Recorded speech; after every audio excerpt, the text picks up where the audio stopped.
पीसती हूँ लोक उजागर।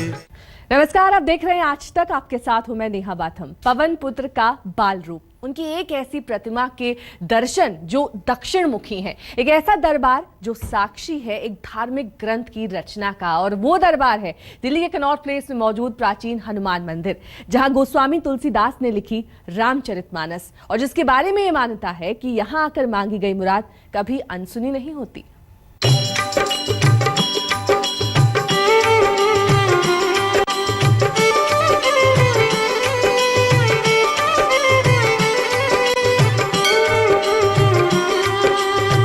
महाभारत काल का इंद्रप्रस्थ नगर और अब के समय की दिल्ली, देश की राजधानी दिल्ली, जिसके दिल में रचता बसता है भक्ति और आस्था का वो स्वरूप जो दिल्ली से ही नहीं बल्कि देश के कोने कोने से भक्तों को यहाँ खींच लाता है। और ऐसा हो भी क्यों ना, क्योंकि यहाँ स्वयं बजरंग बली देते हैं अपने बाल रूप में दर्शन।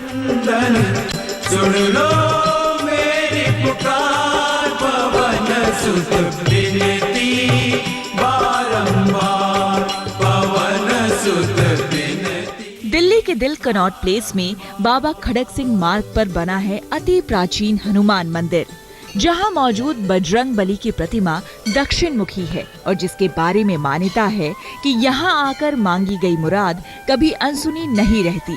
तभी तो क्या आम क्या खास, क्या नेता और क्या अभिनेता, सभी इस दर पर आकर शीश नवाते हैं, लेकिन भगवान किसी में फर्क नहीं करते। बजरंग बली सबकी सुनते हैं। शंकरदयाल शर्मा जी जो है रेगुलर आते थे यहाँ पहले, जब राष्ट्रपति बन गए उसके बाद से नहीं आए। उनकी धर्मपत्नी आती रही हैं और अपने बीबी गिरी आते रहे हैं, इंदिरा गांधी आती रही हैं, अटल बिहारी वाजपेयी आते रहे हैं, और आपके विजय कुमार मल्होत्रा हो गए, डॉक्टर अशोक कुमार वालिया हो गए, सज्जन कुमार हो गए, ये रेगुलर आते हैं। इस अति प्राचीन मंदिर में आने वाले भक्तों का मानना है कि यहाँ आकर उन्होंने जो मुराद मांगी उनकी हर मुराद पूरी हुई, और इसीलिए वक्त के साथ साथ इस मंदिर में उनकी आस्था भी गहरी होती गई। महावीर के इस मंदिर की महिमा अनंत काल से है और इसका इतिहास सदियों पुराना है। कहा जाता है कि ये वही मंदिर है जहां संत तुलसीदास ने अपनी दिल्ली यात्रा के दौरान रामचरितमानस की रचना की थी। मंदिर से जुड़ी एक अन्य मान्यता ये भी है कि एक बार मुगल सम्राट ने तुलसीदास जी को अपने दरबार में बुलाकर चमत्कार दिखाने को कहा। तुलसीदास जी ने हनुमान जी के आशीर्वाद से जब चमत्कार कर दिखाया तो सम्राट ने प्रसन्न होकर मंदिर के शिखर पर इस्लामी चंद्रमा सहित किरीट कलश लगवाया। यही कारण है कि कई मुगल आक्रमणों के दौरान भी मुस्लिम आक्रमणकारियों ने इस्लामी चंद्रमा का मान रखा और कभी भी इस मंदिर को क्षति नहीं पहुंचाई। ये पांडव पीरियड से है और स्वयंभू मूर्ति है हनुमान जी की, स्वयं प्रकट हुए हैं, जो 12 साल में घटती बढ़ती है मूर्ति अपने आप। चोला छोड़ते हैं हनुमान जी इसमें, और जितने भी आते हैं सबके मनोरथ सिद्ध होते हैं यहाँ पर। सिद्ध होने के बाद कोई सवामनी लगाता है, कोई सुंदरकांड का पाठ करवाते हैं, और नित्य यहाँ पर हनुमान चालीसा का पाठ चलता रहता है। शनिवार मंगलवार बहुत यात्रियों का, दर्शनार्थियों का वो यहाँ पर हुजूम रहता है। अपरंपार है शक्ति तुम्हारी। मान्यता है कि महाभारत काल में दिल्ली का नाम इंद्रप्रस्थ हुआ करता था, जिस पर पांडवों का राज था। पांडवों ने राजधानी में जिन 5 हनुमान मंदिरों की स्थापना की थी, उनमें से एक ये प्राचीन हनुमान मंदिर है। करीब 700 साल पुराने इस मंदिर का वर्तमान में जो स्वरूप भक्तों को देखने को मिलता है, उसका निर्माण राजा मान सिंह प्रथम ने मुगल सम्राट अकबर के शासनकाल में बनवाया था, जिसका विस्तार महाराजा जय सिंह द्वितीय ने जंतर मंतर के साथ करवाया। कहा जाता है कि मंदिर के निर्माण से लेकर अब तक मंदिर के भवन में कई परिवर्तन हुए, लेकिन हनुमान जी की मूल प्रतिमा वहीं पर स्थापित है जहां शुरू में थी। बजरंग बली के अन्य मंदिरों की तरह ही उन्हें यहाँ उनके प्रिय लड्डू, बूंदी, चने व रोट का प्रसाद चढ़ाया जाता है। मंगलवार और शनिवार को इस मंदिर में श्रद्धालुओं की खासी भीड़ उमड़ती है। इन दिनों श्रद्धालुओं की संख्या बढ़कर 70,000 तक पहुंच जाती है।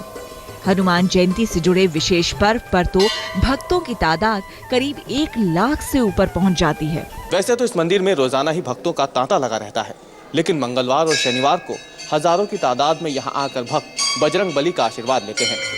जपु निरंतर दिल्ली से रवीश पाल सिंह के साथ आज तक ब्यूरो। निरंतर नाम तिहारा।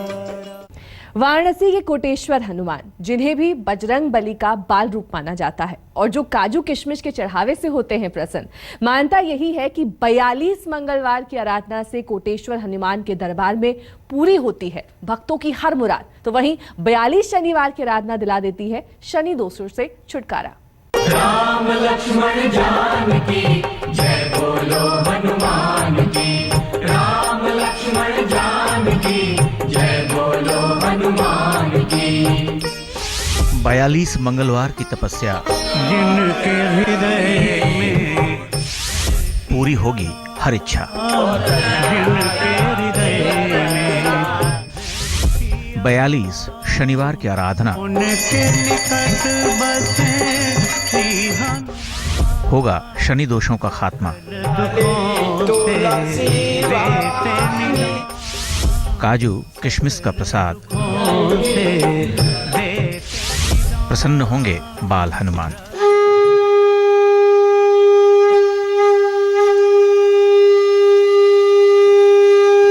पतित पावनी गंगा के तट पर बसी काशी नगरी, देवाधिदेव महादेव के त्रिशूल पर बसी काशी नगरी।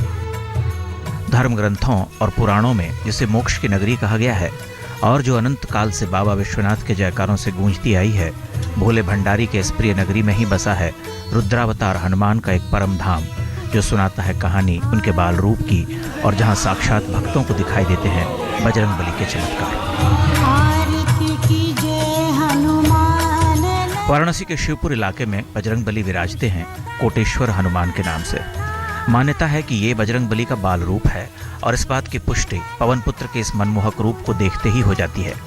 जितना मोहक रूप उससे कहीं अधिक हनुमान जी के चमत्कार। लगभग 500 साल पुराने इस मंदिर में मौजूद बजरंग बली की प्रतिमा दक्षिण मुखी है और जिसकी स्थापना गोस्वामी तुलसीदास ने की थी।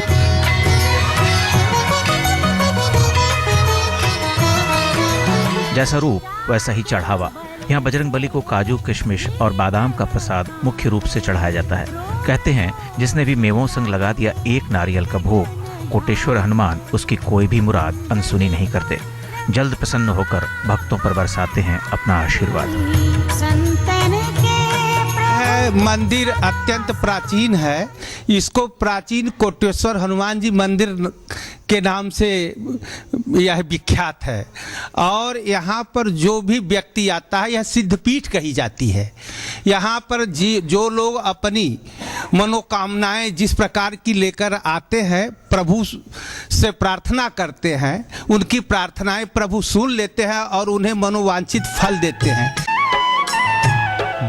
कोटेश्वर हनुमान के दरबार में ग्रह बाधा से परेशान जातकों को मिलती है राहत की सांस। मान्यता है कि यदि कोई भक्त लगातार 42 मंगलवार बजरंग बली के दर्शन कर ले तो उसकी मनचाही मुराद पूरी हो जाती है। और यदि किसी जातक की कुंडली में शनि की स्थिति ठीक नहीं चल रही या फिर शनि दोषों के कारण जीवन में कठिनाइयां आ रही हैं, तो कोटेश्वर हनुमान के दरबार 42 शनिवार की पूजा किसी रामबाण की तरह काम करती है और पल भर में दूर हो जाते हैं भक्तों के तमाम कष्ट। जग में हनुमान जी महाराज को चढ़ावा जो है काजू किशमिश गरी चिरौजी मतलब सारे भोग के सामान चढ़ते हैं और चना भी चढ़ता है।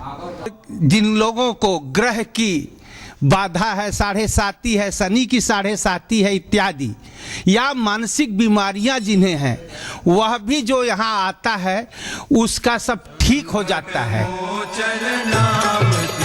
केसरी नंदन के इस धाम में दिन में 3 बार आरती विधान है और इसके साथ ही सप्ताह के प्रत्येक मंगलवार इनका विशेष श्रृंगार किया जाता है।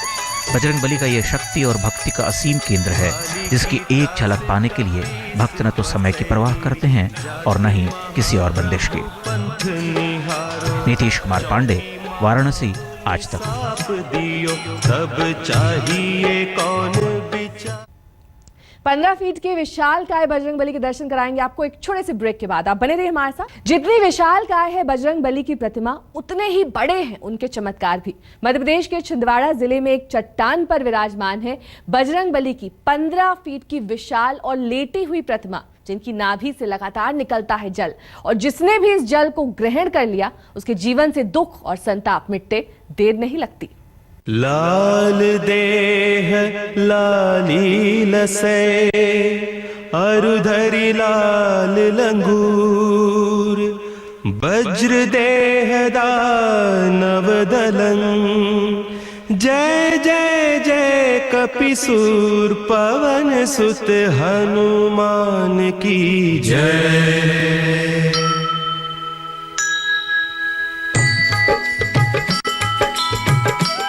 चट्टान पर लेटे हैं हनुमान, नाभि से निकलता है जल लगातार। ले लिया अगर जल का प्रसाद, त्वचा रोग का मिलेगा समाधान।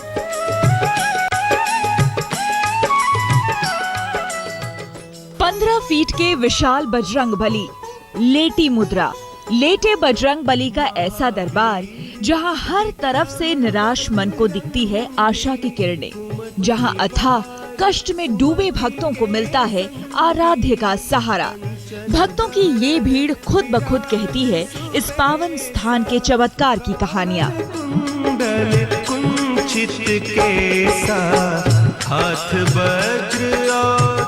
बजरंगबली का ये दरबार लगता है छिंदवाड़ा जिले के जाम सामली गांव में, जहां एक पीपल के पेड़ के नीचे विराजते हैं पवन पुत्र। कहते हैं बजरंगबली का ये रूप कहीं और देखने को नहीं मिलता। अद्भुत इसलिए क्योंकि 15 फीट के ये विशाल मूर्ति लेटी हुई मुद्रा में एक चट्टान पर स्थापित है। इससे भी हैरान करने वाली बात है पवन पुत्र की नाभि से लगातार जल निकलता रहता है। भक्तों का मानना है कि जिसने भी इस जल को प्रसाद के रूप में ग्रहण कर लिया उसे त्वचा संबंधी सभी रोगों का छुटकारा मिल जाता है। जो हनुमान जी की नाभि से जो जल निकलता है उससे जो शरीर में जो पीड़ा रहती है उससे दूर हो जाती है। अब सवाल ये उठता है कि आखिर बजरंगबली का ये रूप इस चट्टान पर कैसे आया। कहते हैं लंका दहन के बाद भगवान श्री राम ने हनुमान को आराम करने को कहा था, जिसके बाद घर में आज के लिए बस इतना ही।